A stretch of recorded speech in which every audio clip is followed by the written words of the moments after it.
Good morning from Charlestown State Park in Charlestown, Indiana. We've decided this summer, with all the craziness, we're going to try some new parks here in Indiana, and this is just one of them.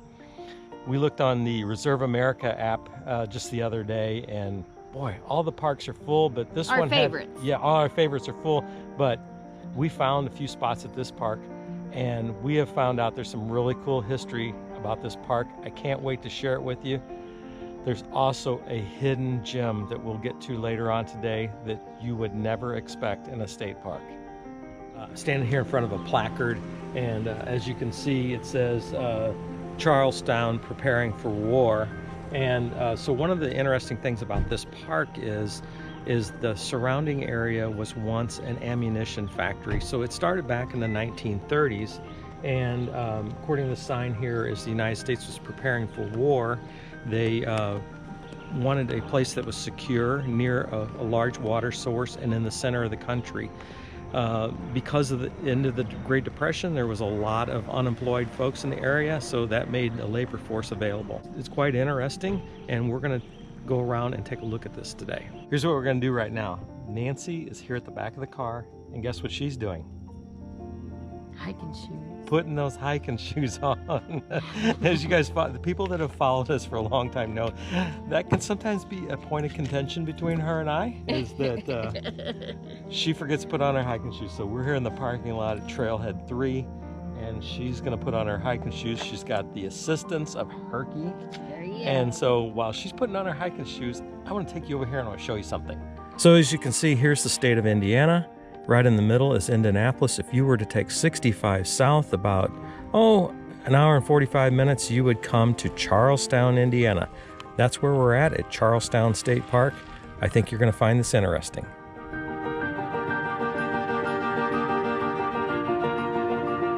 This loop, Trail 3, is truly a 5-mile hike, truly. But I've talked to Ed into just taking the right side, which would get us down to the old amusement park quicker. Thank you, dear. It is a paved, almost road. I think you could drive down it, but they obviously don't allow it. So we are walking it, and the climb out is going to be fun. About like our staircase at McCormick's Creek. We brought plenty of water, though. We do have Herky's bowl, his water, our water. Got Ed's little cooling rag for his neck. Sometimes we're prepared. It's surprising, right? Today. So as we walk down this hill, I want to explain a few things to you guys, just so you kind of get a lay of the land here. Got this steep trail here. We're going down towards the river. And the area is called Rose Island. So in the late 1800s, a gentleman built an amusement park down here and operated till in the 30s, and I'll explain more about that when we get down here. But they started out calling Rose Island because what happened was people would get on a steamboat, come up from Louisville, and enter into this amusement park because that was the only way to get here. So the guy convinced the state that this was an island, although it was actually surrounded by a creek, and they thought it was an island, so he's able to get a liquor license in Kentucky. So that's how this all formed. So basically, I think they were just coming out here to the amusement park to drink. I'm not sure, yeah. But anyway, we're gonna take you down here and show you this. Got quite a steep hill ahead of us, so we're gonna take a break, and I'll give you more when we get down here. Hey, so we just met the nicest family, and I used it as an excuse to sit down and get to talk to them, right? Right, we spent about 20 minutes sitting on a park bench talking to a family that came down here. What a great family, and we just had a great conversation. They're here too. We might bump into them again today. Look here, we made it down to the bottom. We're at Rose Island. We've just crossed the bridge, and they've got this nice monument to the area. I hope you enjoy our walk down here, because we sure are. So they're not really sure what this was, but the theory is, you see there's 3 holes and there's the eyelets at the top. So the eyelets would hold cups, and they would put ice water in here, and it would come out, and so that they could get drinks. That's the theory. We're not sure, but it sounds like a good one to me right now. All right, here's the beginning of walkway of the roses. This would be the entrance into the amusement park. It's quite interesting because as soon as you walk through, there's all these old structures. We're going to show you what it looks like. The dance hall was over Right here here. to the left. Yep. Yeah, show them that.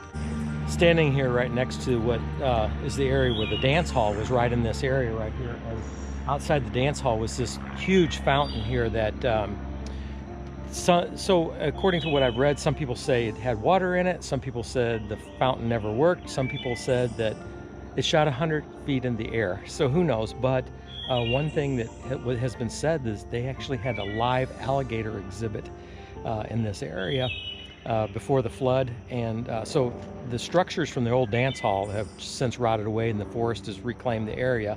But they have some nice markers set up that shows where it once stood. You can kind of see that they have some poles set up here where the four corners of the building were, and this would have been outside the building. So just for a minute, take yourself back to the 1920s and 1930s and consider this swimming pool that's here. There would have been lots of people in here to cool off. Oh, yeah. One of the things that's interesting is, I mean, you think about that back then, there was no air conditioning. Right. There was not a lot of telephones, certainly no cell phones, no computers. Well, they brought their own lunches with them. Yes, yes. So you could come in here and cool off. They got a nice interpretive sign up there. Nancy took some pictures. I'll drop them in. But you could get a ticket on the steamboat for 25 cents and come up here and enjoy the area today. And then also they would take a dip in this pool. So today they've got it filled in, but it's pretty cool that it's still here.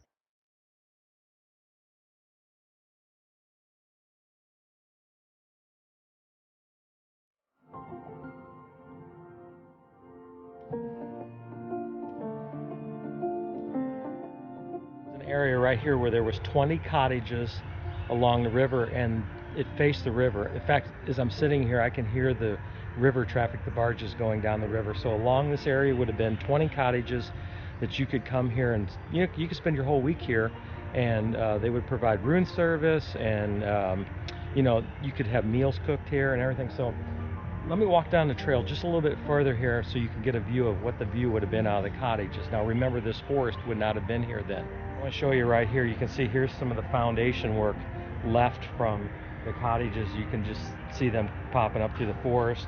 You come over here, there's some more foundations from the cottages here. Let's walk down and take a look at the river.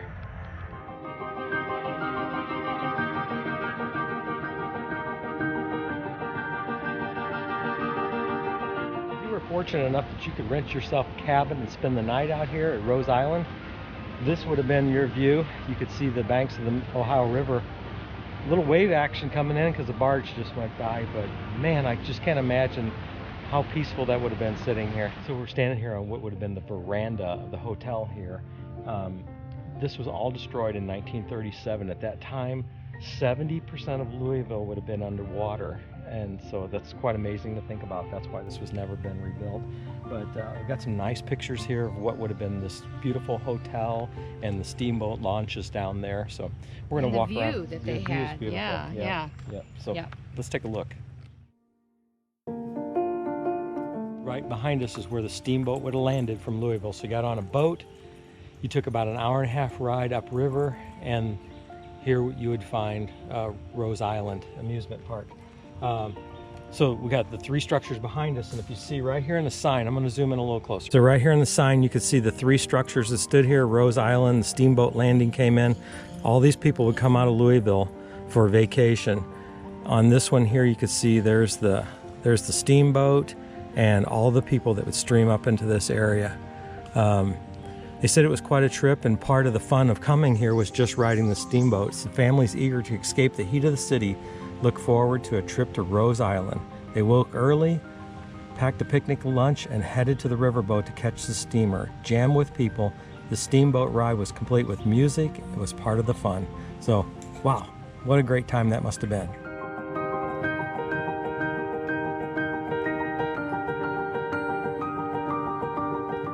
How fun it must have been. Steamboat sitting there, walking up this concrete ramp into Rose Island. Today, it's all overgrown with trees and everything, but man, if you just sit here and listen to the river, you can almost imagine this place filled with people having an enjoyable weekend with their families and friends.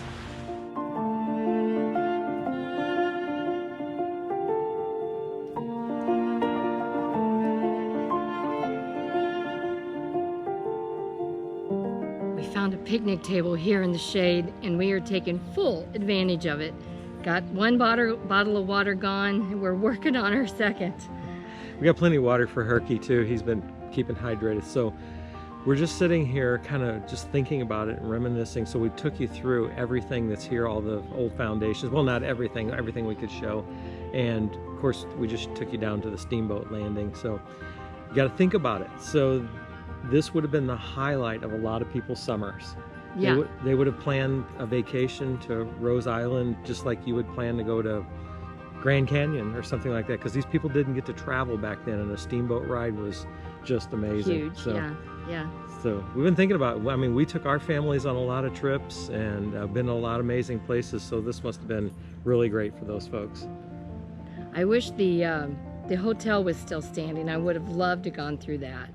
I bet it was beautiful. The pictures that they show of the outside are gorgeous. I'd like to see a room inside. Right, so now it's all covered in underbrush, and there is literally... Well, the building's gone. You can see some brick.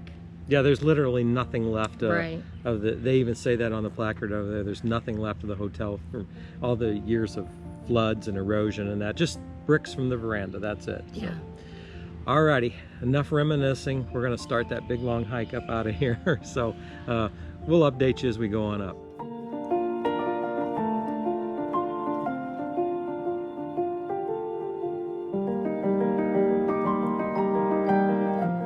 We're in the grinding part of this trail. We're headed up the steep hill. Herky's lagging a little bit behind. He's not as rambunctious as he once was, so on our way to the top. Made it to the top. It was a hard climb, but not as hard as Clingman Dome. Clingman's Dome. Yeah, don't you think? Oh yeah, this is easier. Yeah, this was easier, but it's really hot and humid. I'm glad we brought that extra bottle of water. It really came in handy. So yeah.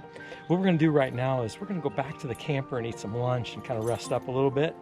Herky's ready to go get some air conditioning, and we got some other things planned for the park this afternoon. So here we go. We've taken a drive down here to the river because you know that's one of Ed's favorite things is the river. This is not the Mississippi, it's the Ohio, but still a river. We are at the landing. On down is the boat ramp, but here at the landing they have these really nice patios that jut out. So we thought we'd come out and take a look. I just missed a barge going by not too long ago, so I wish I could have got it on video a little bit, but it's beautiful here. Hey, what I want to do is we've mentioned before that there was a huge ammunition factory here back during World War II, and they have these wells that are dug at the bank of the river to produce water. They're no longer in use, but I think I can get a shot of one over here, so I'm going to walk over and see if I can show you.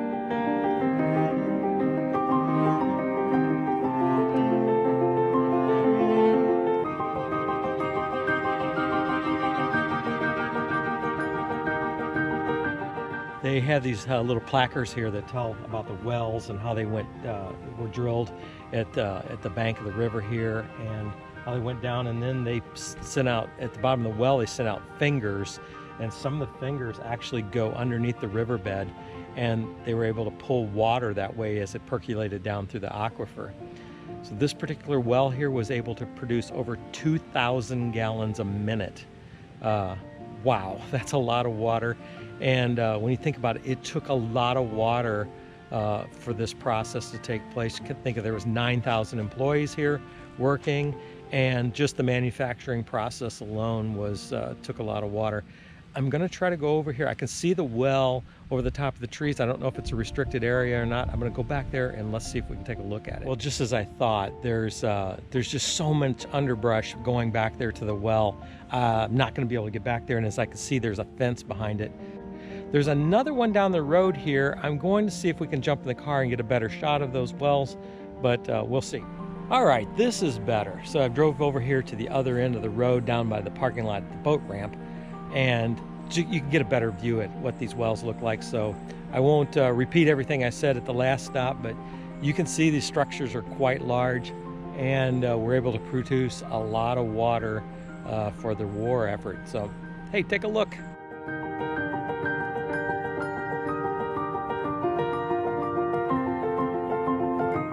You know, the interpretive center has closed, and I'm not able to get some information about this train that's here.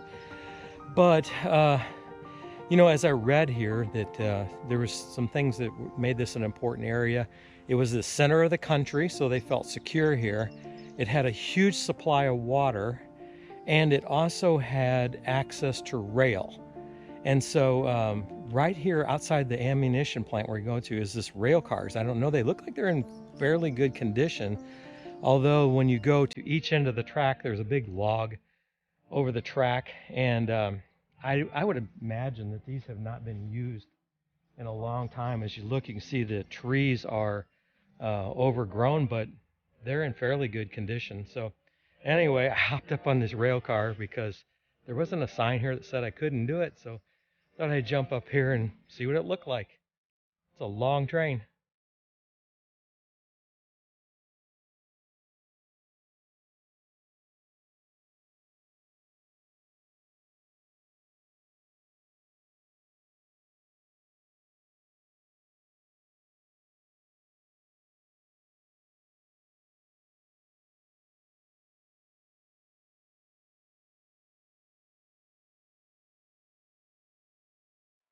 Unfortunately, that ends our weekend here at Charlestown State Park.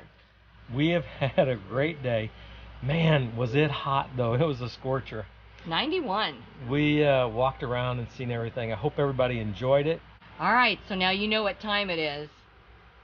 Time to take Herky for a walk. Here we We're gonna go. walk the dog. Bye. See you next time.